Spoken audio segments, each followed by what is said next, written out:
রাজধানীর বসুন্ধরা আবাসিক এলাকায় জাতীয় নাগরিক পার্টির মুখ্য সংগঠক সার্জিস আলমকে কেন্দ্র করে কিছু মানুষের বাকবিতণ্ডার একটি ভিডিও গতকাল রাতে ফেসবুকে ছড়িয়ে পড়ে। ভিডিওতে দেখা যায় সার্জিস আলমের সামনে দুই দল তরুণ একে অন্যের সাথে বাকবিতণ্ডায় জড়িয়েছে। এক পর্যায়ে তা হাতাহাতির দিকে চলে যায়। এর কিছু সময় পর সার্জিস আলম বিষয়টি নিয়ে তার ফেসবুকে একটি পোস্ট দেন।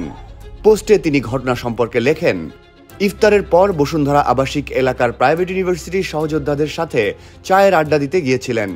সেখানে রাত 10টা পর্যন্ত ছিলেন।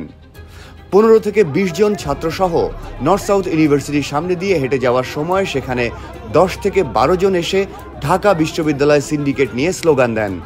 তাদের মধ্যে ছাত্রদলের সেন্ট্রাল নেতা আহমেদ শাকিল নামে একজনকে তিনি চিনতে পারেন। সার্জিস উল্লেখ করেন, স্লোগান দিতে থাকা অধিকাংশকেই তার ছাত্র মনে হয়নি।